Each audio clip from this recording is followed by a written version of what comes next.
I am very pleased and very honored to be here today. It is just wonderful that this event is being organized by students. Thank you, students.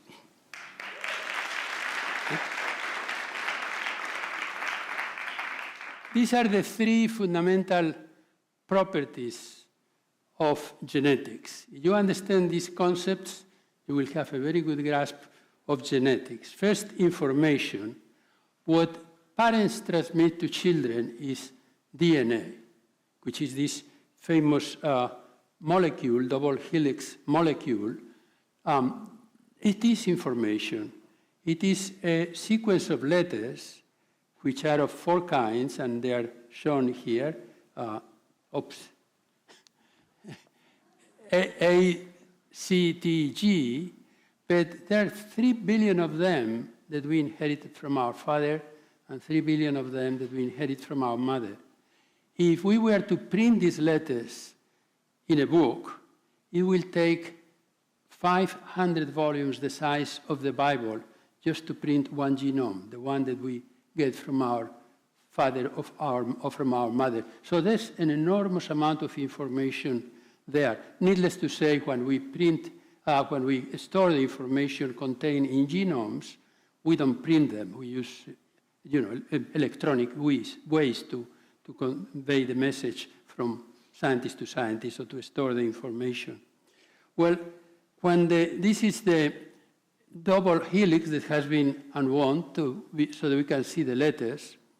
When the DNA replicates, which is necessary to produce the daughter cells, or in the case of reproduction to go to the children, the two chains, the two strands unwound, and then each one of them serves as a template to synthesize a complementary strand, so that one ends with 2 double helices which are identical to each other and identical to the original strand. So that's information.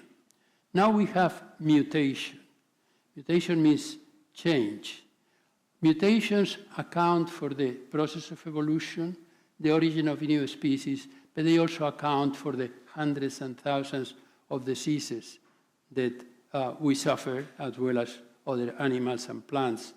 Here you have a model of how mutation occurs. The DNA is read 3 letters at a time. So here you have, for example, in the DNA, this AUA, which will code for isoleucine. The DNA carries information for the synthesis of enzymes and other proteins. And enzymes and proteins are made of amino acids. And these amino acids are encoded by 3 letters each. Because each one of these letters can change in 3 ways, one triplet can change into 9 different ones. Now, when the mutations happen, some of the mutations do not change the amino acid which is encoded. You here see isoleucine. We have changed the last letter to C or U from A, and it's still isoleucine, or it changes sometimes to other molecules that are very similar. But sometimes it changes, the mutations change that code into other codes which are very, very different properties. And that's where many diseases, human diseases, come. For example, this one, sickle cell anemia. The blood that we carry, the red blood cells, are made up particularly of a kind of hemoglobin called hemoglobin A. That's about 98% of all of our hemoglobin. And that hemoglobin is made of 2 chains, one called alpha and one called beta. The beta 1 has 146 units going that way. Now, in the 6th position, if there is one change in the letter of the DNA, it will go from coding for glutamic acid to coding for valine. And that gives rise to a very severe condition because that hemoglobin does not function well. And typically, if the person is not treated, will die in the late teens or in the early 20s. There's sickle cell anemia. There are thousands of diseases which are caused that way by the change of just one single letter in the genetic code. Now, mutations are very rare. They happen only one for every million or so nucleotides in the sex cells from which we were formed, from our parents to us. There may have been a mutation for every million nucleotides. But we inherited 3 billion nucleotides, 3,000 million, from each one of our parents. So each one of us carries several thousand mutations that were not present in our parents. Fortunately, majority of those do not account for diseases. Many do. And here is where genetics will come about. But let me first explain briefly the third property, development. This is the statement that what we are not genes. Genes interact with the environment, starting with our mother's womb, where what happens there is very, very important for what we are going to be. So that interaction, those interactions define what we are. And just to give you some idea of the significance of those interactions, I have this very simple example which involves a plant which is very common in California, from very near sea level all the way to timberline, to the where no more plants grow. And these experiments were done in 3 experimental stations of the Carnegie Institution of Washington, one very near Stanford, one very near the entrance to Yosemite, and one at 10,000 feet, at the top where any vegetation can exist. And the way the experiment was done, and it was done with multiple copies, this is a simplification using just one of the examples, that was done by cloning a plant in each case and planting the clones in the 3 different experimental stations. Now, cloning a plant is very easy for many kinds of plants. All what you do is you cut a little piece of this plant, is the cinquefoil, is called the common name, Potentilla glandulosa, the scientific name. You cut a little piece of the branch, plant it, and you can take 3 pieces and you have 3 clones. You know, when you go to a vineyard and you see a farmer that has 10,000 vines of Cabernet Sauvignon, they are all clones. Very easy to clone many kinds of plants. The fruit trees that are grown where we get the fruit that we get, they are all clones from some original one or from each other. So now here you have a plant from Stanford. 3 little pieces were cut. One was planted at Stanford, one at Mother, and one at Timberline. And you see the different outcome. In fact, in Timberline, they died. They are genetically identical. They are clones. And so are these 3, which were from a plant collected in Mother. But look how different they are. And then you have these 3, again, 3 clones from a plant collected at Timberline. The point that I want to make is that even with a plant, where the environmental influence is reduced to moisture, temperature, soil, and amount of light, very few factors impact a plant, and yet you see the enormous effect of the environment. Now think of the human environment, and that will become relevant in a moment. So let me then make a statement which is implied by this slide. As when people speak of cloning, cloning is the duplication of the genes, of the information. It's not the duplication of the individual. We cannot clone a human individual, no matter what has been said sometimes in the media and what has been said even by some doctors and others. So now, what can genetics do for human health? There are 3 kinds of activities that I am reviewing here, again, very briefly. This seems to be more alive than I thought it should be. Maybe somebody who does not like my genetics and is trying to spoil my talk.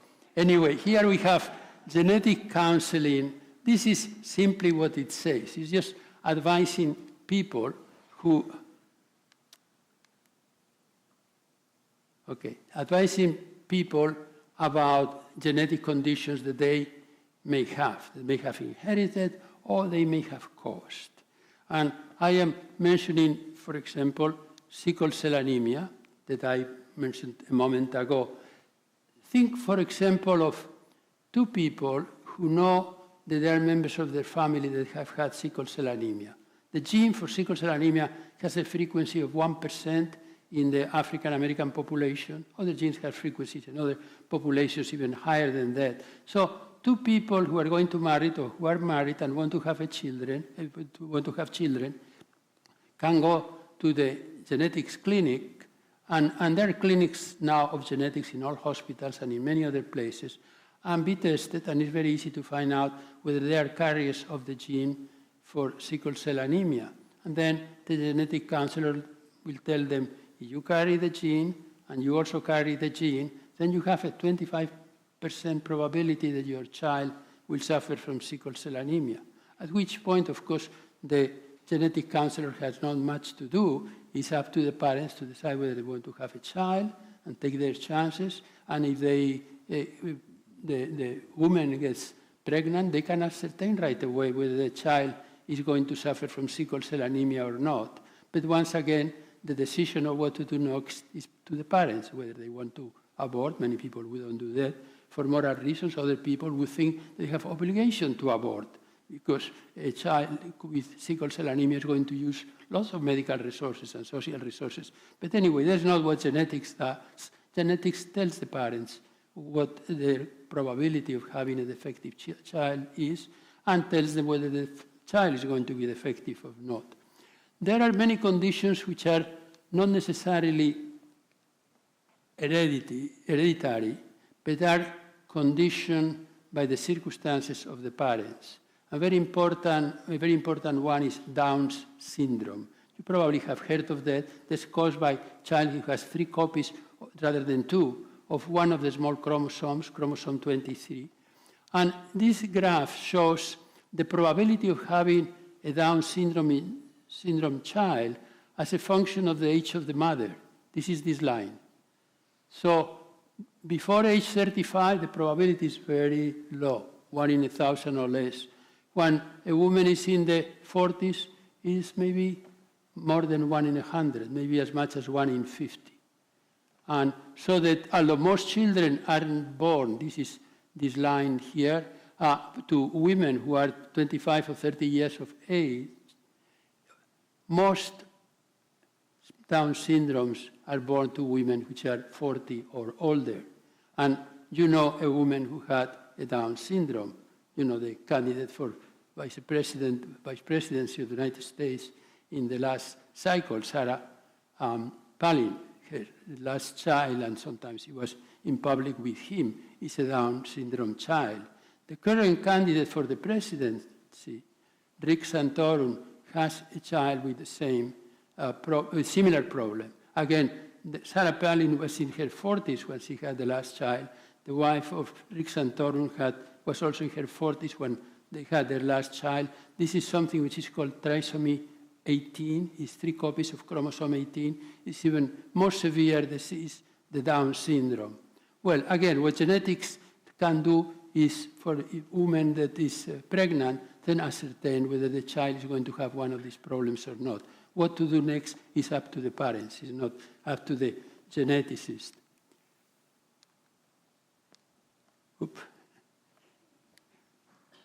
Okay, what genetics can do and is doing increasingly well is genetic therapy to cure diseases. Take again the sickle cell anemia. You remember that sickle cell anemia is due to a change in one letter in the DNA code and one amino acid in the beta hemoglobin chain, and that it will make a person die in the late teens or early 20s if it's untreated. However, now with modern genetic methods, a person who suffers from sickle cell anemia can now have bone marrow extracted, where we have the stem cells which generate the red blood cells. You know, we replace our red blood cells every few weeks completely. And so get bone marrow, modify genetically that code so that now the those bone marrow cells are going to produce red blood cells, which are normal. They are implanted again in the bone marrow, and that person now produces normal hemoglobin. They will produce also some of the abnormal hemoglobin, but they will have enough of the normal one to function. There are now hundreds and hundreds of diseases that are at various stages of development for genetic cure. Some are already, we know how to cure them. Some of them, the cure is not yet available to the general public because they have to go through several years of testing and the like. That is a blessing that genetics is contributing, is going to contribute more and more as time goes by to humankind. Here you have some of the examples of genetic diseases that can be treated nowadays. I want to mention very briefly this one, severe combined immunodeficiency, because this is a disease where a child is unable to produce any cell in the immune system. It's totally defenseless in the face of microbes or any other kind of possible infections, viruses, or whatever, so that these children can survive usually no more than 1 year or two. They have to be put in a bubble of glass or plastic because all the air and all the food and everything has to be filtered. But now 3 medical teams, 1 in Paris and 2 in the United States, learn how to cure these children. They introduce something which is very similar to a virus in the DNA of these children, and then the immune system becomes active and the child becomes cured. So here you have the situation with these 2 French doctors who had started to do this cure around the beginnings of the year 2000, and first tried with 1 child, it worked, then 2, 3, 12 children were cured. By the time they were treating the 12th child, one of the earlier children developed leukemia, and then others developed leukemia. So they were curing one disease, but inducing another one. So here is in a press conference where they are announcing that they are stopping the treatment, but fortunately, in 2 more years, they learn another way of doing it that doesn't cause the disease.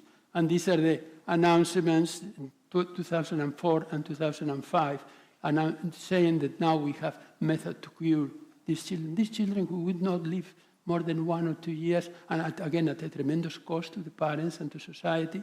Now they can be normal. Let me now finish by talking a little bit about cloning. Cloning in a genetics laboratory is used in many ways. It's used to speak of cloning genes, is to speak about cloning individuals, and of course we can clone, in the case of individuals, plants or animals or humans. Well, cloning genes is very easy. My collaborators and my students in the laboratory, they go one morning and they want to clone a piece of DNA, a gene or several genes, and they will produce hundreds of millions of copies of that gene, exact copies, clones, so that they can study now the DNA, the properties of the DNA. So this cloning genes. Now, cloning individuals is a very different issue. Now, cloning plants is very easy, many kinds of plants, not all plants. As I told you with the cloning, for example, vines or cloning fruit trees, that's very simple and not of major consequence. Cloning animals, particularly mammals, is a much more difficult thing to do. And you may recall, at least those of you who are not extremely young, that just about a little more than a decade ago, it was announced that a little sheep had been cloned in a laboratory in Edinburgh by somebody called Ian Wilmot and his collaborators.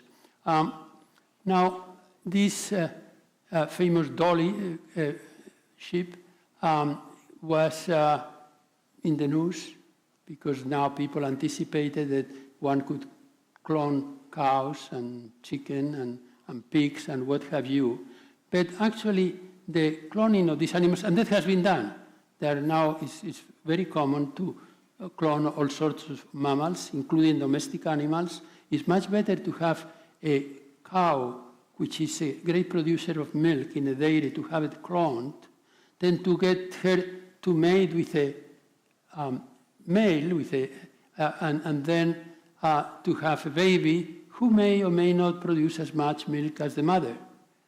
If you clone, you know that the clone is going to produce just about the same milk as the mother, so you can select in the dairy the cows which are better producers and clone them.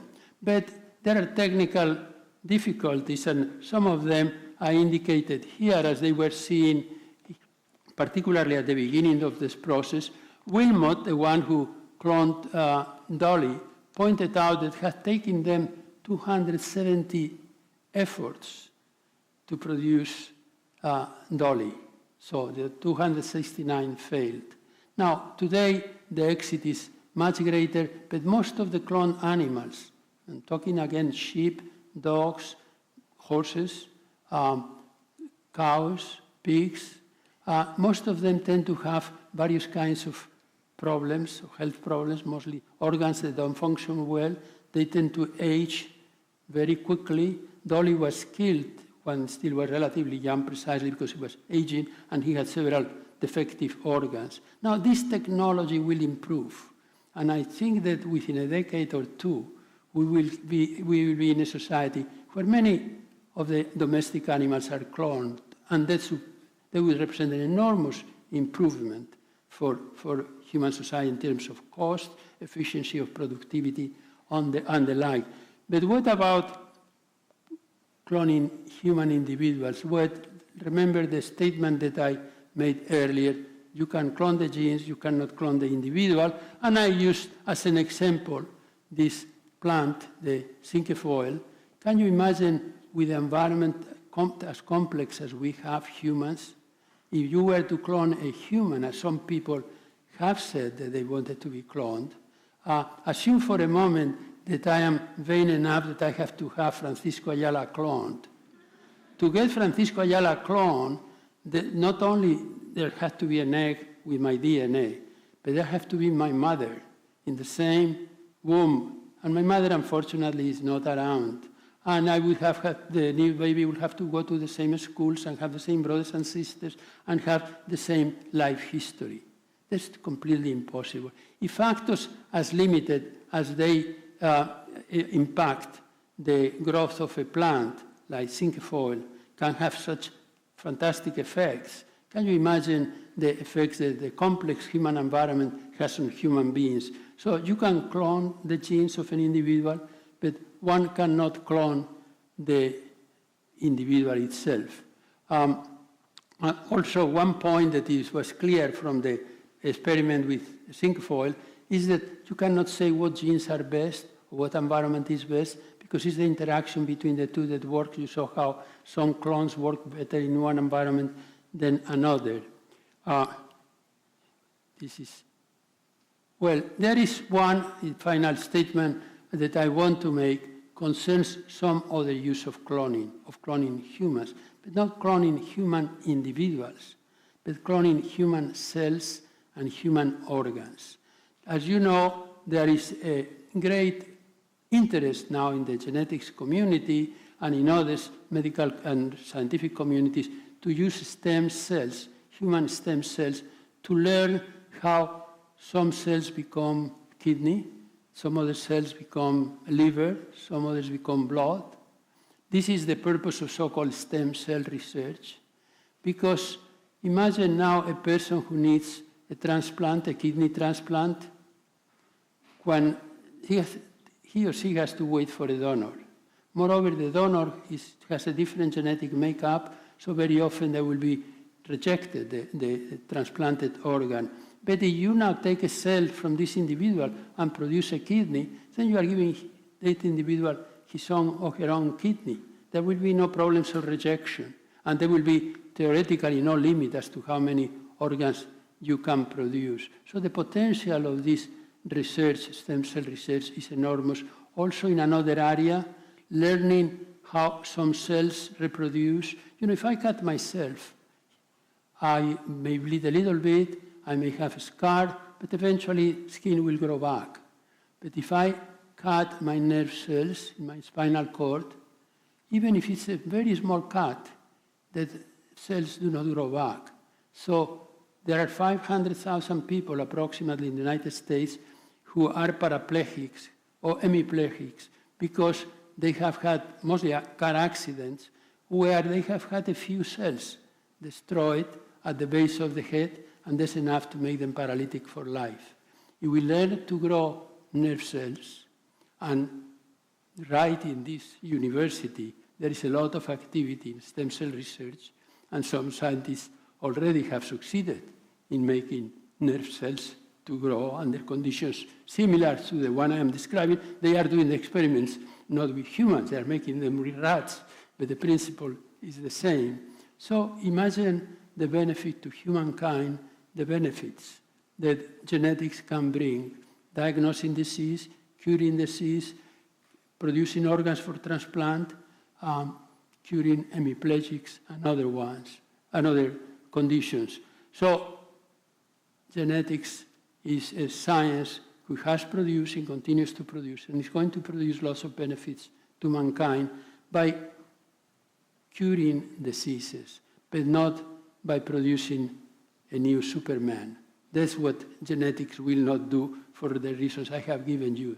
We cannot clone individuals. We will clone cells, we clone organs, and we can use genetic therapy for curing diseases.